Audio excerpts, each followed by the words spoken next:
हुई तेरी दीवानी season 2 episode 397 jealous. अब तक आपने पढ़ा कि कुछ देर तक फिर दोनों ही चुप रहे। तभी ना जाने ताहिरी के दिमाग में क्या आया कि उसकी आंखों से आंसू फिर से बहने लगे और ये देखकर रोनित और परेशान हो गया। वो परेशान होते हुए बोला, अब क्यों रो रही हो? मैंने गुस्सा किया इसीलिए? चलो ठीक है, मुझे माफ़ कर दो, मैंने तुम पर गुस्सा किया, अब प्लीज़ रोना बंद करो। लेकिन ताहिरी खुद चाहकर भी इस वक्त अपने आंसू नहीं रोक पा रही थी। रोनित ने जब बर्दाश्त नहीं हुआ तो उसने आगे बढ़कर ताहिरी को गले लगा लिया और प्यार से उसका सर सहलाने लगा। अब आगे रोनित के गले लगाने से ताहिरी का सब्र जवाब दे गया। उसने रोनित को कसकर पकड़ लिया और फूट फूट कर रोने लगी। रोनित प्यार से उसका सर सहला रहा था। सिर्फ ताहिरी ही नहीं थी जो रो रही थी, रोनित की आंखों से भी लगातार आंसू बह रहे थे जिन्हें वो चाहकर भी रोक नहीं पा रहा था। वो चुपचाप बिना आवाज किए अपने आंसू बहा रहा था और ताहिरी उसे पकड़कर फूट फूट कर रोए जा रही थी। रोनित ने इस बार उसे बिल्कुल भी चुप करवाने की कोशिश नहीं की, बल्कि उसे रोने दिया, क्योंकि वो अच्छे से उसके मन का हाल जानता था। चाहे वो दोनों 1.5 साल से एक दूसरे से दूर थे, लेकिन एहसास दोनों को था एक दूसरे से दूर रहने का।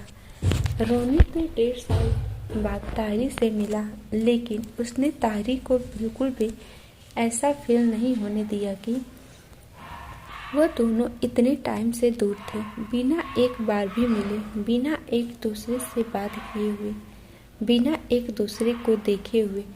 ना ही रोनित ने ताहिरी से अलग बिहेव किया, उसने वैसा ही ताहिरी से व्यवहार किया जैसे 1.5 साल पहले किया करता था।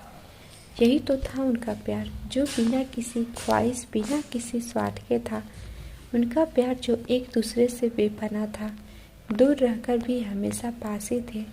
ताहिरी और रोनित एक दूसरे पर विश्वास से ज़्यादा एक दूसरे को समझते थे और यही उनके रिश्ते की खासियत थी, जो बिना दूसरे से कुछ कहे एक दूसरे को समझ जाते थे, एक दूसरे की फीलिंग की कदर करते थे। अगर किसी रिश्ते में ये सब है तो चाहे कितनी दूरी हो, कितने भी समय की दूरी हो, प्यार कभी खत्म नहीं होता।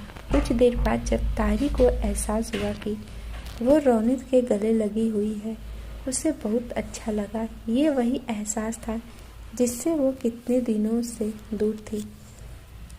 जब ताहिरी को कुछ ठीक महसूस हुआ तो वो खुद को संभालकर रोनित से अलग हुई। रोनित भी थोड़ा पीछे हट गया। रोनित ने फिर ताहिरी को देखते हुए पूछा, क्या अब तुम ठीक महसूस कर रही हो? ताहिरी ने बस अपना हाँ में सर हिला, लेकिन कहा कुछ नहीं। उसने अभी भी अपना सर झुका रखा था। रोनित कुछ सोचते हुए उसके साइड में जाकर बैठ गया। तभी ताहिरी ने बिना कुछ कहे रोनित के कंधे पर अपना सर रख दिया। रोनित ने कुछ नहीं कहा, बस चुपचाप उसके पास बैठा रहा। कुछ देर बाद रोनित ने बिना ताहिरी की तरफ देखे पूछा, यहाँ कैसे आई? कश्मीर में? रोनित की बात सुनकर ताहिरी ने रोनित के कंधे से अपना सर हटाया और सामने देखते हुए कहा, माही की मीटिंग है यहाँ पर, इसलिए। ये सुनकर रोनित ने ताहिरी की तरफ देखते हुए कहा, क्या इसका मतलब है कि माइका जी भी यहाँ पर है? ये सुनकर ताहिरी ने भी रोनित की तरफ देखते हुए कहा, हाँ, वो भी यहीं है।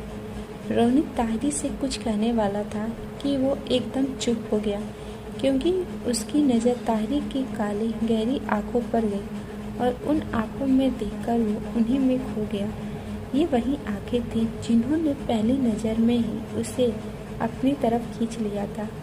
ताहिरी भी रोनित की आंखों में देखकर उन्हीं में डूब गई थी। दोनों एक दूसरे को देखे जा रहे थे और दोनों का दिल बड़ी जोरों से धड़क रहा था, इतना कि उस रूम में एकदम सन्नाटा होने की वजह से उन्हें अपने अपने दिल की धड़कनें साफ साफ सुनाई दे रही थी। उनका ये मोमेंट आगे बढ़ पाता कि तभी वहाँ पर सौरभ और उसका दोस्त आ गए। उनके आने से रोनित तो अपने होश में आ गया था। लेकिन ताहिरी अभी भी बिना अपनी पलकें झपकाए रोनित को देखे जा रही थी और ये सौरभ ने देख लिया था। वो रोनित को एक टेढ़ी स्माइल देने लगा। ये देखकर रोनित ने उसे अपनी आंखें दिखाई और यहाँ वहाँ देखने लगा। सौरभ ने हल्का सा हंसकर ताहिरी से कहा, क्या आप अब ठीक हैं? क्या आपने आराम कर लिया? सौरभ की आवाज़ से ताहिरी का ध्यान रोनित पर से हटा और वो झेपते हुए यहाँ वहाँ देखने लगी। उसके दोनों गाल टमाटर की तरह लाल हो गए थे। काफ़ी समय बाद वो ऐसे शर्मा रही थी और रोनित उसके लाल गालों को ही देखे जा रहा था। तभी सौरभ ने दोबारा ताहिरी से कहा, क्या हुआ? आपने जवाब नहीं दिया? ताहिरी ने खुद को संभालते हुए कहा, हाँ अब मैं बिल्कुल ठीक हूँ, बिल्कुल। फिर वो रोनित को देखते हुए बोली, अब शायद पहले से ज़्यादा बेहतर हो। तभी सौरभ के दोस्त ने ताहिरी से कहा, लेकिन मुझे लगता है आप अभी भी बीमार हैं, आपके गाल लाल हो रहे हैं, आपको शायद और आराम करना चाहिए। अपने दोस्त की बात सुनकर सौरभ अब हंसने लगा, क्योंकि वो अपनी हंसी अब रोक नहीं पा रहा था। सौरभ को हंसते हुए देख ताहिरी ने हड़बड़ाते हुए कुछ भी कहा, अरे शायद यहाँ गर्मी कुछ ज़्यादा ही हो गई है, इसीलिए शायद ऐसा हो रहा है। ये सुनकर सौरभ की हंसी और तेज हो गई और उसका दोस्त कंफ्यूज हो गया। वहीं रोनित की भी हंसी छूट गई थी। अपने भाई को देखकर सौरभ के चेहरे पर एक लंबी सी मुस्कान आ गई। तभी ताहिरी को ध्यान आया, आखिर वो क्या क्या कह रही है। उसने शर्मिंदगी से अपना सर झुका लिया। ये देखकर रोनित ने खुद पर कंट्रोल करके सौरभ को डांटते हुए कहा, सौरभ।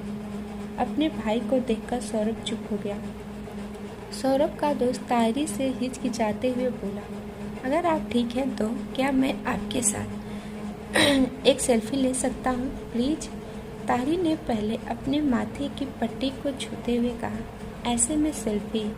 फिर वो खुद के कपड़े देखते हुए बोली, कपड़े भी गंदे हो गए हैं। सौरभ के दोस्त ने कहा, अरे इनकी आप परवाह मत करो, आपके माथे पर चाहे पट्टी हो फिर भी आप बहुत खूबसूरत लग रही हैं, आप किसी मॉडल की तरह लग रही हैं। ये सुनकर ताहिरी ने हंसते हुए कहा, मस्का लगा रहे हैं, चलो लेते हैं साथ में सेल्फी।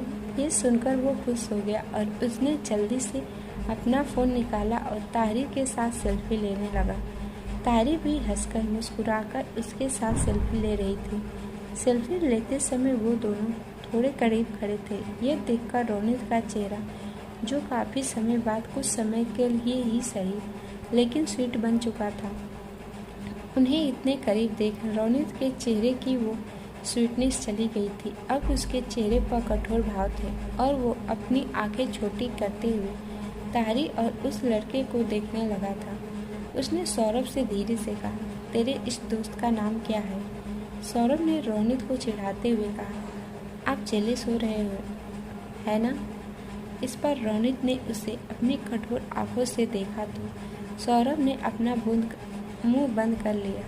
उसे नहीं पता था कि रोनित इतनी बुरी तरह से जेलस होता है।